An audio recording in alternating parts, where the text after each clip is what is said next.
الحمدللہ رب العالمین والصلاة والسلام علی سید الانبیاء والمرسلین اللہم صلی علی سیدنا و مولانا محمد وعلی آلہ واصحابہ وبارک وسلم وصلی علیہ۔ دنیا کے تمام دیکھنے والوں کو، تمام چاہنے والوں کو، تمام پیار کرنے والوں کو اور جہاں جہاں تک اس وقت میری آواز کو سنا اور مجھے دیکھا جا رہا ہے، جنید اقبال کی جانب سے انتہائی محبت کے ساتھ السلام علیکم۔ ایک بار پھر ناظرین، آپ کو پر نور صبح نور کے ساتھ میں دل کی عطا گہرائیوں سے خوش آمدید کہتا ہوں، اور آئیے بلا توقف چلیں حضرت ابو انیس محمد برکت علی علیہ رحمہ کی تالیف اسماء النبی کریم صلی اللہ علیہ وآلہ وسلم سے رسول اللہ صلی اللہ علیہ وآلہ وسلم کا ایک اسم مبارک پڑھنے اور سننے کی سعادت حاصل کرتے ہیں۔ سیدنا المخبر صلی اللہ علیہ وآلہ وسلم، ہمارے سردار، غیب کی خبریں دینے والے، درود و سلام بھیجے اللہ آپ صلی اللہ علیہ وآلہ وسلم پر، آپ صلی اللہ علیہ وآلہ وسلم کی آل پاک پر اور صحابہ کرام رضوان اللہ تعالیٰ علیہم اجمعین پر۔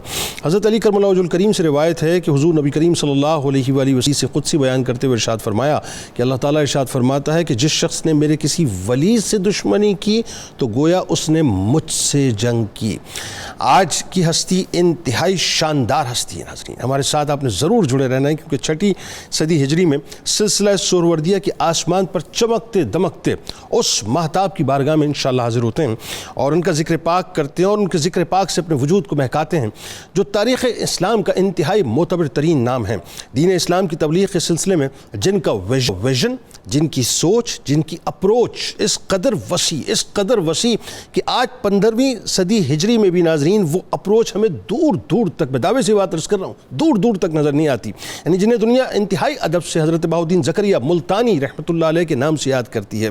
ناظرین کرام، حضرت بہاؤالدین زکریا ملتانی رحمۃ اللہ علیہ وہ ہستی ہیں جن کا تصوف کی دنیا میں ایک خاص مقام، خاص اسٹیچر ہے، جو بر صغیر کی سرزمین پر اللہ کا حسین ترین انعام ہے، جو نسباً قریشی الاسدی اور صحابی رسول حضرت سیدنا حبار بن اسود رضی اللہ تعالی عنہ کی اولاد سے تھے، جو مادرزاد ولی تھے، بزرگی کے آثار بوقت ولادت ہی جن کی پیشانی پر ظاہر تھے، جن کے جد سلطان محمود غزنوی رحمۃ اللہ علیہ کے ساتھ اس سرزمین پر تشریف لائے تھے، جن کے اجداد عہدہ قضا پر نشین ہو کر اس سرزمین پر انصاف باقاعدہ قائم کرتے رہے، اور جنہوں نے خود کم سنی میں قرآن پاک کو حفظ کیا، پھر قریب 12 برس کی عمر میں والد محترم کا سایہ اٹھ جانے کے بعد مسند چھوڑی، خانقاہ چھوڑی اور علم کی طلب کے لیے شہر کا آپ نے سفر کیا، اور وقت کے بڑے علماء اور مروجہ علوم سے باقاعدہ آپ فیضیاب ہوئے، جنہوں نے مکہ پاک کا سفر کیا، مدینہ پاک کی معطر فضاؤں میں، مسجد نبوی میں، روضہ رسول صلی اللہ علیہ وآلہ وسلم کے سائے میں بیٹھ کے 5 برس تک علم کے موتی سمیٹے۔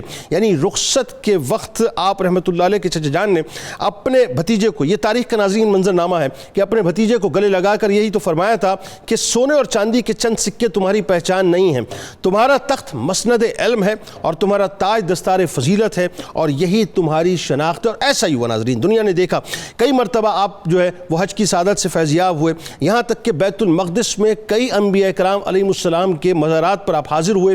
آپ رحمۃ اللہ علیہ جہاں بھی جاتے علماء اور مشائخ کی بارگاہ میں خاص طور پہ حاضری دیتے، ان کی صحبتوں سے خود فیضیاب ہوتے اور باطنی خزانے کو سمیٹا کرتے تھے۔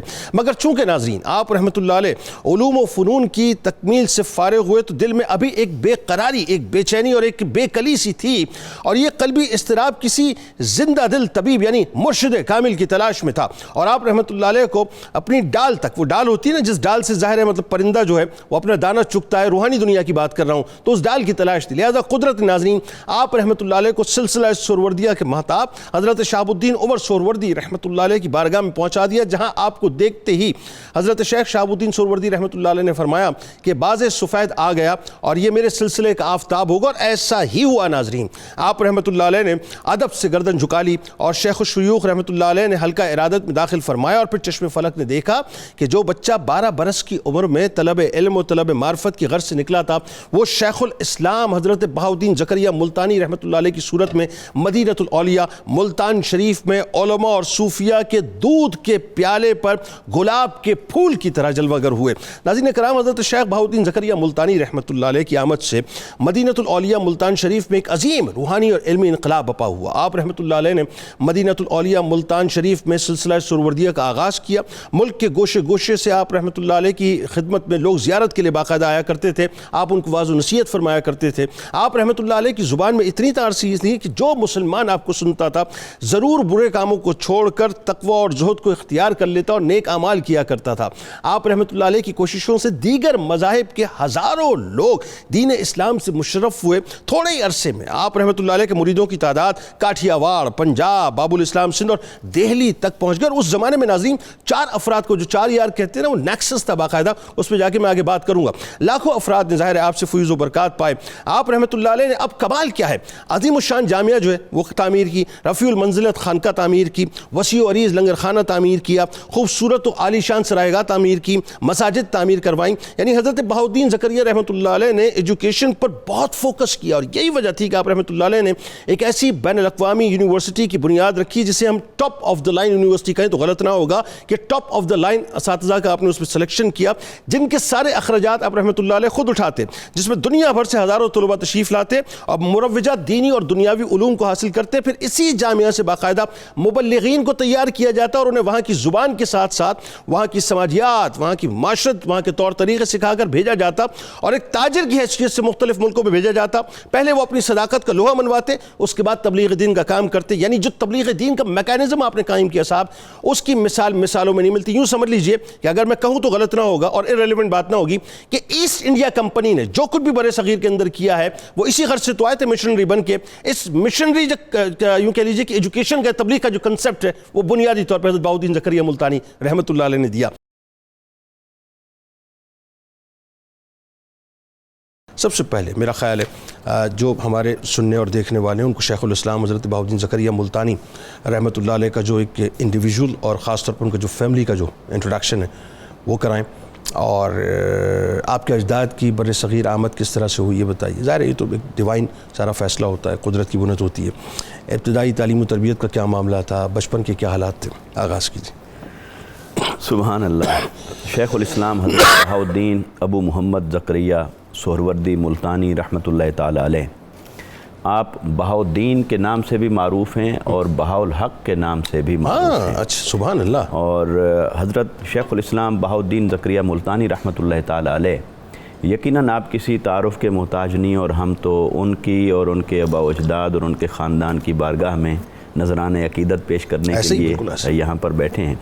جیسا کہ آپ نے ذکر فرمایا اپنے تعارفی کلمات کے اندر کہ آپ قریش کے قبیلہ سے تعلق رکھتے ہیں، اور آقا علیہ الصلوۃ والسلام کے ایک معروف صحابی حضرت حبار اسدی اسود ان کے خاندان سے آپ کا تعلق مبارک ہے.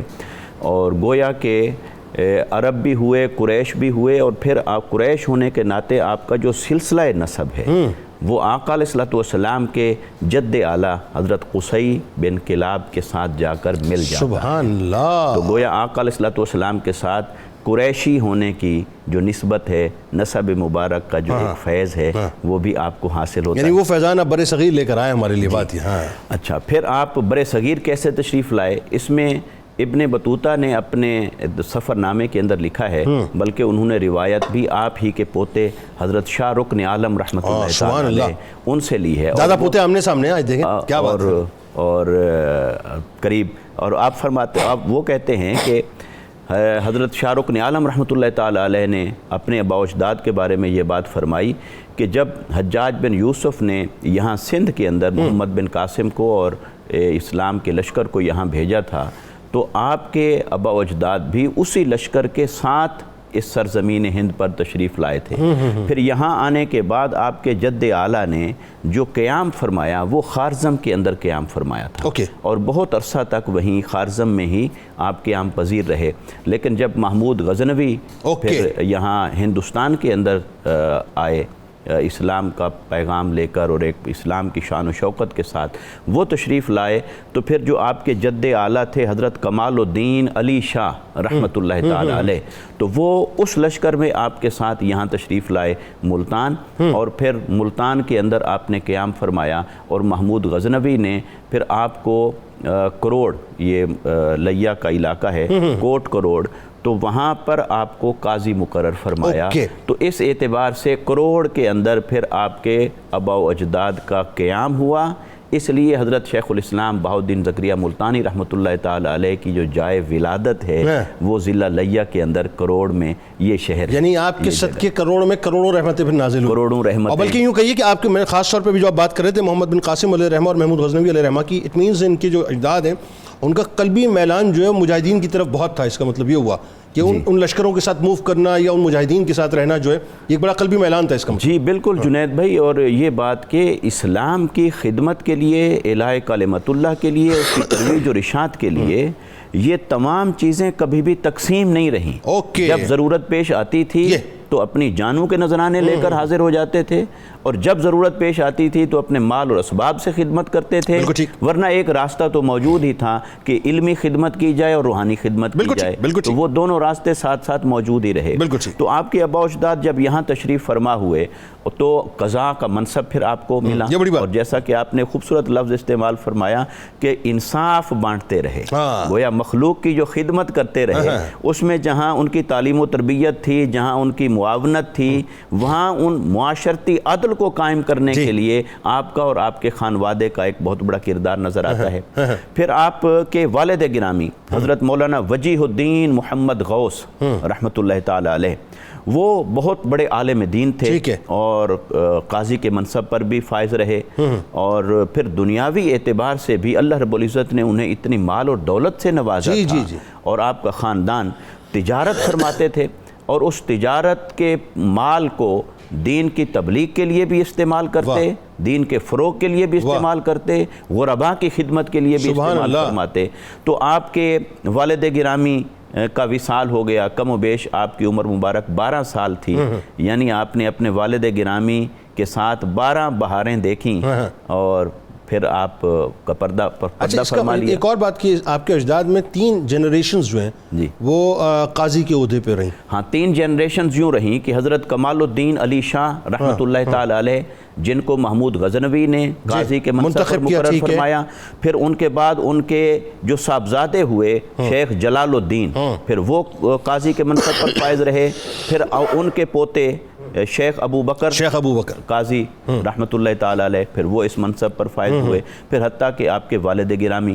اور یہ جو سلسلہ ہے، یعنی اس سے ہمیں پتہ چلتا ہے کہ اسلام کا جو حقیقی تصور ہے اور صوفیاء کا جو تصور اسلام ہے، وہ یہ نہیں ہے کہ غاروں میں اور جنگلوں میں رہنا ہے اور وہیں صرف بیٹھ کر اللہ کو راضی کرنا ہے، بلکہ دیکھیے کتنی بھرپور زندگی گزاری، معاشرتی اعتبار سے، تجارتی اعتبار سے، تعلیم و تربیت کے فروغ کے اعتبار سے، روحانی اعتبار سے. اور پھر آپ کا بچپن مبارک ایسا ہے کہ والد کی سرپرستی اور شفقت میں، والدہ کی سرپرستی اور شفقت میں، ان کا نام گرامی حضرت بی بی فاطمہ رحمۃ اللہ، کیا بات ہے، نام کی برکتیں بھی تو گھٹی کے اندر آئی تھی.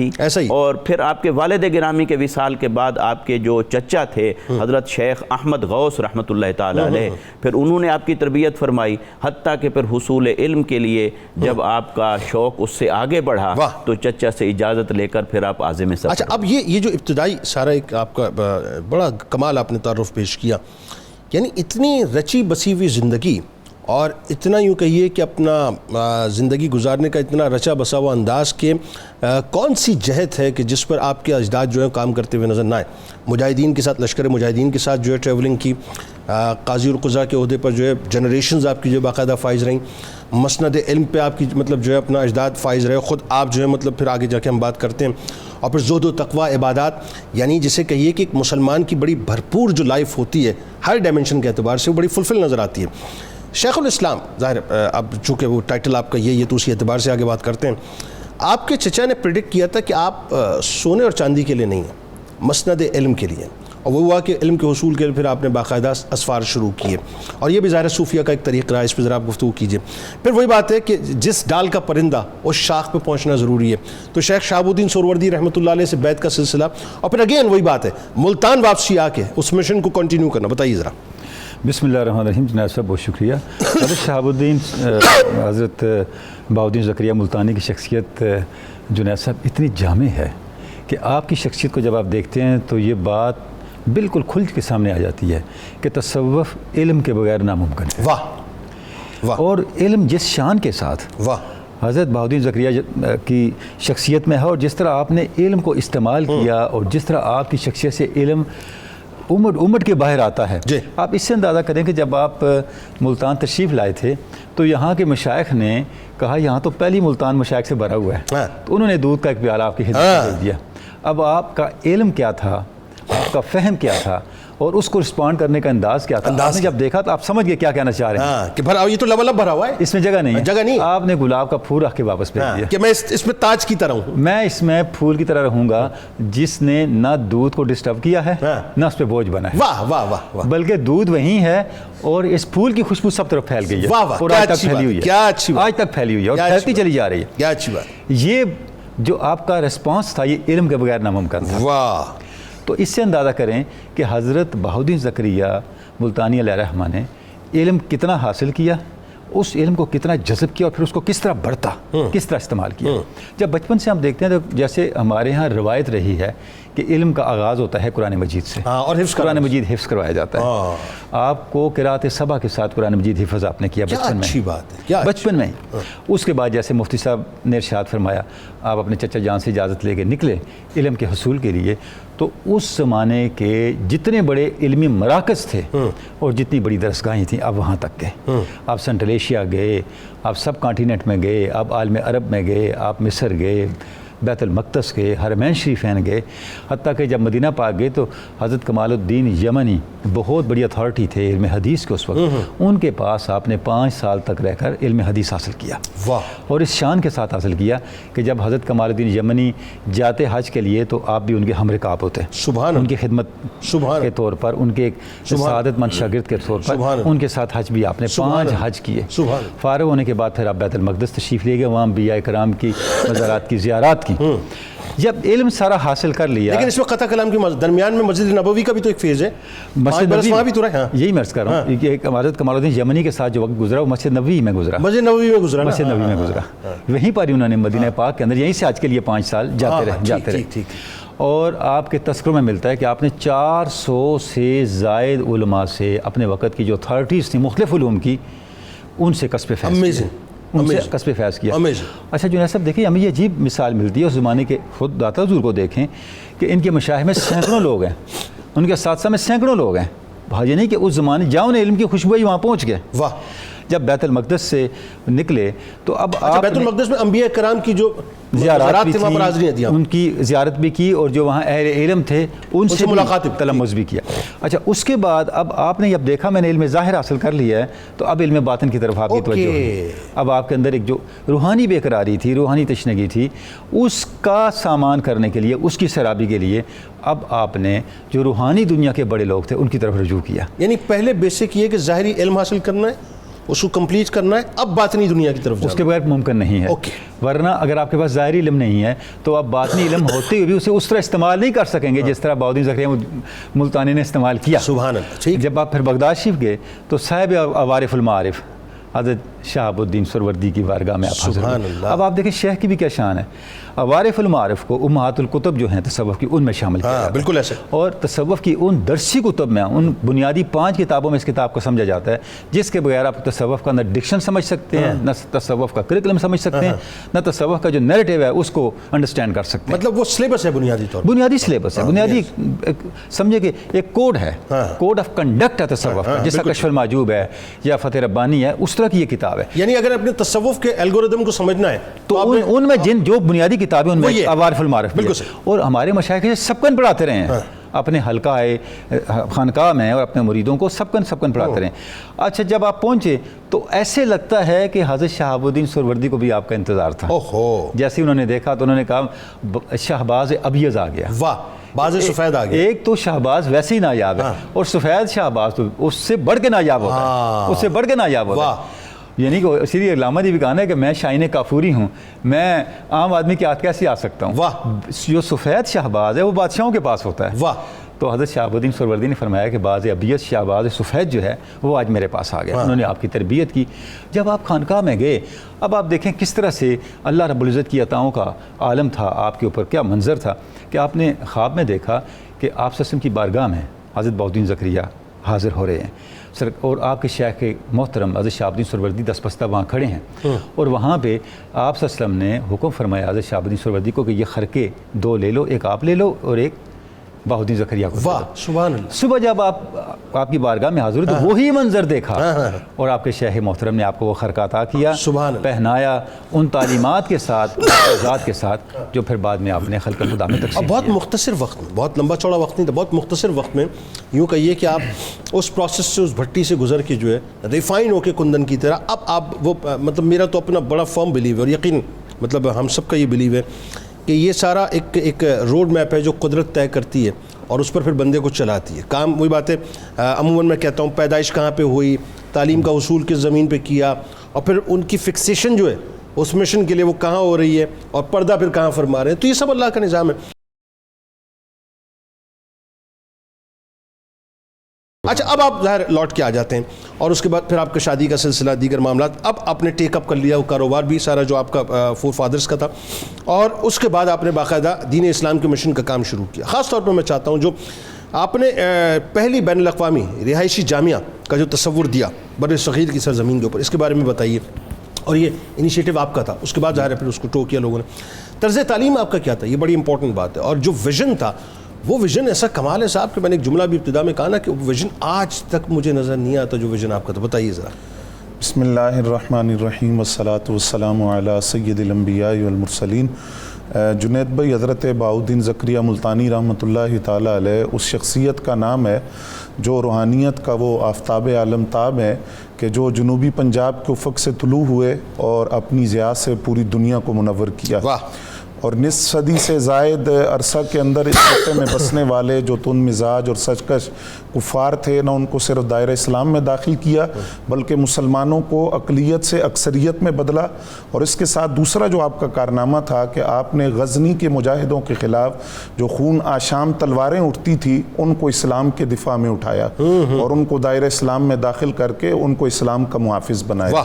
حضرت بہاؤالدین زکریا ملتانی رحمۃ اللہ تعالیٰ علیہ نے جہاں ایک طرف اپنے معتقدین اور مریدین کو تزکیہ نفس کے لیے مجاہدے سے گزارا, تو دوسری طرف علم کو بطور ہتھیار استعمال کرتے ہوئے جو جہالت کی تاریکیاں تھیں ان کو آپ نے دور کیا.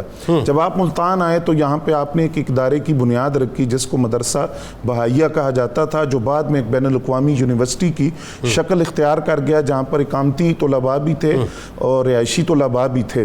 اس یونیورسٹی کی 2-3 جو انفرادی خصوصیات ہیں, ان میں سے ایک خصوصیت تو یہ ہے کہ یہ جامعہ جو ہے یہ بر صغیر کے قدیم ترین مدارس کے اندر اور قدیم ترین تعلیمی اداروں کے اندر شامل ہے. دوسری اس کی انفرادی خصوصیت یہ تھی کہ سلسلہ سہروردیہ کا اس خطے کے اندر یہ پہلا تعلیمی ادارہ تھا. اور تیسری خصوصیت یہ تھی کہ حضرت خواجہ بہاؤالدین زکریا رحمۃ اللہ علیہ اس یونیورسٹی کے وائس چانسلر تھے, محتمم تھے, خود ناظم تھے. آپ مدرس بھی تھے, پڑھاتے بھی تھے, تفسیر, اصول تفسیر, حدیث, اصول حدیث, بلاغت, منطق, فلسفہ, یہ تمام علوم کی جو تعلیم ہے وہ اس جامعہ کے اندر یونیورسٹی کے اندر دی جاتی تھی. اور میں یہاں یہ جملہ بھی عرض کر دوں کہ آج جو خانقاہی نظام ہمیں حال نظر آ رہا ہے, حقیقت یہ ہے کہ جب ہم خانقاہی نظام کی تاریخ پڑھتے ہیں تو خانقاہ کے اندر 3 چیزیں لازمی نظر آتی ہیں. قدیم ادوار کے اندر مسجد, مدرسہ اور لنگر خانہ. تو مسجد اور مدرسہ کو بنیادی حیثیت وہاں پر حاصل تھی. تو یہی حضرت بہاؤالدین زکریا ملتانی رحمۃ اللہ علیہ. پھر کمال یہ تھا کہ وہاں جو طلباء تھے ان کے جو تعلیمی اخراجات تھے, ان کے کھانے کا مسئلہ, لباس کا مسئلہ, کتب کے اخراجات, ان کے ایک واحد کفیل تھا جس کو بہاؤالدین زکریا ملتانی رحمۃ اللہ علیہ کہا جاتا ہے. وہ تمام اخراجات آپ اپنی جیب سے ادا کرتے تھے. اب جہاں جو طلباء پڑھتے تھے وہ ایشیا سے, عراق سے, شام سے, حجاز سے, دوسرے علاقوں سے اس یونیورسٹی کے اندر آئے, گویا کہ یہ ایک بین الاقوامی یونیورسٹی کی حیثیت اختیار کر گیا. آپ نے اس یونیورسٹی کو بنیادی طور پر 2 شعبوں میں تقسیم کیا. ایک شعبہ تھا جہاں خالصتاً علماء کی جماعت تیار ہوتی تھی. دوسرا شعبہ وہ تھا کہ جو فارغ التحصیل علماء تھے انہی علماء میں سے مبلغین کے طور پر بحیثیت مبلغ ان کی خاص تربیت کی جاتی تھی. جس طرح ایک تخصص فی اللغہ کا شعبہ آپ نے قائم کیا, اور وہ تخصص فی اللغہ کا شعبہ کیا تھا کہ جو مبلغین کی جماعت تھی ان کو مختلف علاقوں کی زبانوں کی تعلیم دی جاتی تھی کہ وہاں جو زبانیں بولی جاتی ہیں وہ زبانیں کیا ہیں, وہاں جو معاشرتی رسم و رواج ہیں وہ رسم و رواج کیا ہیں, کہ تاکہ جب یہ مبلغ بن کر وہاں جائیں تو ان کو اجنبیت محسوس نہ ہو اور تبلیغ اسلام کے راستے میں ان کو کوئی رکاوٹ پیش نہ, یعنی وہ جاتے ہی جیلن ہو جائیں سوسائٹی کے ساتھ, ان کو جو کسی قسم کی جو ہے وہ اپنا ہرڈل محسوس نہ ہو. جی بالکل. اچھا پھر کمال دیکھیے حضرت بہاؤالدین زکریا ملتانی رحمۃ اللہ علیہ کا کہ آپ نے تخصص لغہ کے اس شعبہ کے لیے جو مدرسین تھے وہ مختلف ممالک سے بلائے, جو اہل لغت تھے, جو مختلف زبانوں کے اور مختلف فنون کے ماہر تھے, ان کو بلایا, ان کی رہائش کا انتظام کیا, اخراجات آپ نے خود اٹھائے اور ان کو بطور استاد اس یونیورسٹی کے اندر آپ نے رکھا. اب جو یہاں سے مبلغین کی جماعت ہے صرف اس کے والے سے مورخین نے لکھا کم و بیش 1 لاکھ مبلغین اس یونیورسٹی سے نکلے ہیں. 1 لاکھ اور بعد میں 70,000 لکھا, بعد نے 1 لاکھ کی تعداد لکھی ہے. جی 1 لاکھ. اور وہ کہاں گئے؟ وہ بخارا گئے, انڈونیشیا گئے, ملائیشیا گئے, سمرقند گئے, خراسان گئے, فلپائن گئے, چین, جاوا, سماٹرا, ان علاقوں کے اندر پہنچے اور وہاں جا کر سینٹرل ایشیا اور اسلام کی تبلیغ کی. اور آپ کا طریقہ کار کیا تھا کہ آپ ان کو بلا کر پوچھتے تھے کہ تم فی سبیل اللہ, اللہ کے راستے کے اندر اللہ کی رضا کے لیے تبلیغ کے لیے تیار ہو؟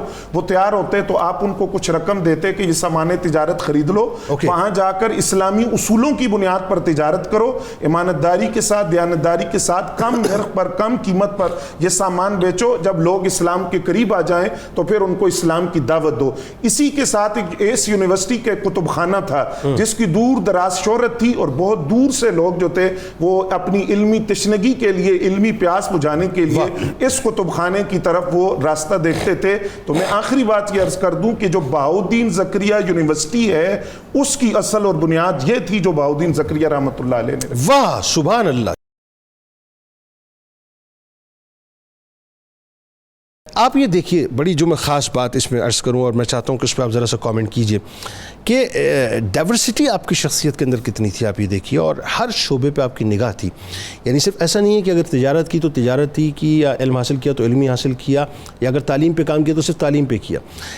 پیرل جو دیگر شعبے ہیں, خاص طور پہ اگر آپ اپنے سخاوت کے شعبے کی بات کریں, مسافر خانے آپ نے تعمیر کیے, آپ نے درویشوں کے لیے جو ہے رہائش باقاعدہ انتظام کیا, آپ نے لنگر خانے تعمیر کیے, پھر مساجد کا باقاعدہ جو ہے تعمیر کرنا, پھر معذور افراد کا خیال رکھنا, مساکین کا خیال رکھنا, یعنی یہ سیلف خود ایک بہت بڑا کام ہے. بتائیے ذرا. جنید بھائی بہت خوبصورت پہلو کی طرف آپ نے متوجہ کیا. اللہ رب العزت کے اگر آپ خاص بندوں کی طرف توجہ کریں نا, پوری ہسٹری کو آپ دیکھ لیں, خاص بندے ہمیشہ ہمہ جہت شخصیت کے مالک.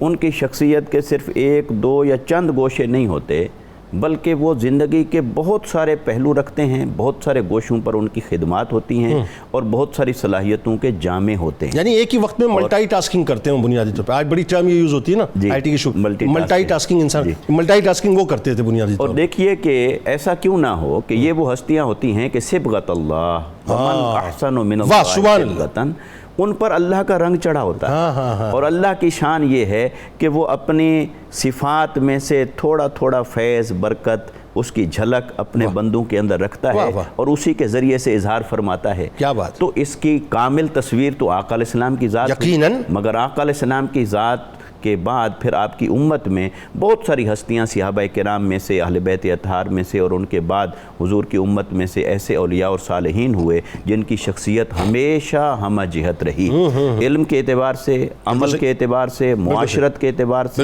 حسن اخلاق کے اعتبار سے, اور جو اس دور کی ضرورت اور تقاضے ہوتے ہیں ان کے اعتبار سے وہ شخصیات ہمہ جہت ہوتی ہیں. ایسے ہی یہ ایک شخصیت حضور شیخ الاسلام بہاؤالدین زکریا ملتانی رحمۃ اللہ تعالی علیہ, آپ کی ذات ہمیں اتنی متنوع اور اتنی کثیر الجہات اور اتنی کثیر الصفات کی حامل نظر آتی ہے کہ انسانی عقل دنگ رہ جاتی ہے کہ انہوں نے کیسے ان تمام صلاحیتوں کو, خصوصیات کو اپنی شخصیت میں جمع کیا, پھر کیسے ڈیلیور کیا.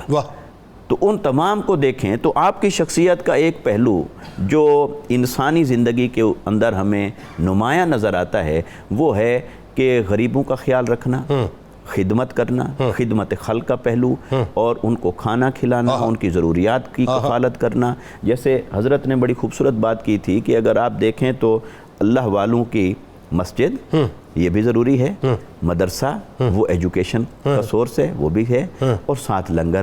تو لنگر جو ہے یہ کھانا، یہ تو لنگر کو آج ہم نے ایک اور معنی میں عرف عام کے اندر لے لیا، ورنہ تو یہ جو لنگر ہے یہ تو قرآن مجید بھرا پڑا ہے کہ دوسروں کو کھانا کھلاؤ، اور کھانا کھلانے کی اللہ نے جسے استعداد اور استطاعت دی ہو وہ جب مخلوق کو کھانا کھلاتا ہے تو یہ تو اللہ کے ساتھ تجارت ہو جاتی ہے۔ یعنی بیک وقت عبد اور معبود سے جو تعلق ہے اس کی کنیکٹیوٹی کو آپ نے مستقل جوڑے رکھا، خالق اور مخلوق کے ساتھ تعلق ہے، عبد اور معبود سے تعلق، عبد اور معبود سے تعلق ہے، عبد اور معبود کے مابین تعلق ہے، اور پھر ایک عبد کا معبود سے بھی تعلق ہے اور عباد سے بھی تعلق ہے۔ واہ واہ، کیا اچھا ہے۔ تو مخلوق کے ہونے کے ناطے خالق سے بھی تعلق ہے اور مخلوق سے بھی تعلق ہے۔ تو شیخ الاسلام حضرت بہاؤالدین زکریا ملتانی رحمۃ اللہ تعالی علیہ آپ کی مہمان نوازی کا یہ عالم تھا کہ ایک تو جو یونیورسٹی اور دارالعلوم اور طلبہ، اساتذہ، علماء، ان کی خدمت اور ان کو کھانا کھلانا اور ان کی ضروریات کی کفالت کرنا وہ اپنی جگہ پہ، مگر مہمان نوازی کا عالم یہ تھا کہ خانقاہ مبارک کے اندر بہت سارے درویش، فقراء، سالکین وہ بیک وقت موجود رہتے، اور آپ کی شان تواضع یہ تھی کہ ایک واقعہ آپ کی خدمت میں عرض کرتا ہوں۔ آپ ایک دن تشریف فرما ہیں اور آپ اپنے سامنے کھانا موجود ہے، مگر آپ اٹھتے ہیں، ایک ایک لقمہ ہر درویش کی پلیٹ میں سے، اس کے کھانے میں سے آپ کھاتے ہیں، اور پھر اس میں سے ایک وہ فقیر اور درویش ایسا تھا اس نے سرید بنا رکھا تھا، تو پھر ان کے ساتھ جا کے آپ بیٹھ گئے اور ان کے ساتھ آپ نے جا کے کھانا کھایا، اور اس موقع پر اس حدیث پاک کو بھی یاد کیا کہ آقا علیہ السلام نے فرمایا کہ کھانوں میں سے جیسے سرید کو فضیلت حاصل ہے تو حضرت ام المومنین عائشہ صدیقہ رضی اللہ تعالیٰ عنہ کی آقا علیہ السلام نے فضیلت اور کرامت بیان فرمائی۔ تو کہنے کا مطلب یہ ہے کہ ایک تو ہے خدمت اور تواضع اور لوگوں کو کھلانا اور ان کی خدمت کرنا، ایک ہے عاجزی اور انکساری اور ہمبلنس کا یہ عالم کہ ان کے ساتھ بیٹھتے ہیں اور وہی کھاتے ہیں جو ان کو کھلایا جاتا ہے۔ اچھا، صرف یہ فقراء یا خانقاہ پہ تشریف فرما سالکین یا جامعہ میں موجود طلبہ اور علماء کو نہیں خدمت کر رہے، بلکہ ملتان کا جو حاکم ہے ناصر الدین قباچہ، اس کے زمانے میں قحط پڑتا ہے ملتان کے اندر، اور وہ درخواست بھیجتا ہے کہ حضور والا کچھ غلہ عنایت فرمائیں تو آپ خزانے میں ریاست کے کیا کمال بات ہے۔ تو آپ خزانے میں سے جب غلہ بھیجتے ہیں اور وہ جا کے وہاں کھولتا ہے تو اس میں سے نقدی رقم ملتی ہے، تو وہ اس نقدی رقم کو واپس بھیجتا ہے کہ حضور میں نے تو جو مانگا تھا وہ غلہ ہے، یہ رقم اس میں آ گئی ہے۔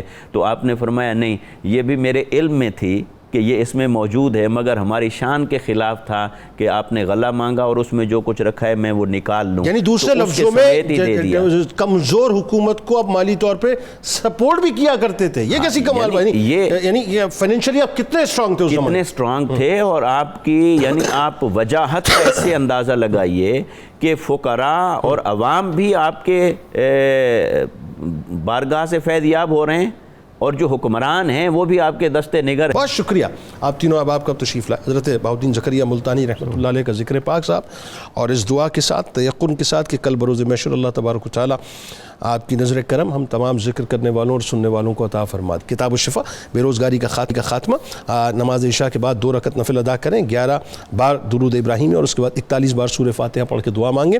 اس طرح یہ عمل 7 دن تک جاری رکھیں، انشاءاللہ اچھا روزگار مل جائے گا۔ حضرت امام علی رضا علیہ السلام کا قول مبارک ہے کہ روز قیامت انسان کے اعمال میں سب سے پہلے نماز کا حساب ہوگا، اگر نماز مقبول ہو گئی تو دیگر اعمال بھی بارگاہ الہی میں قبول ہوں گے، اور اگر نماز کو قبولیت نہ ملی تو باقی سب اعمال بھی رد کر دیے جائیں گے۔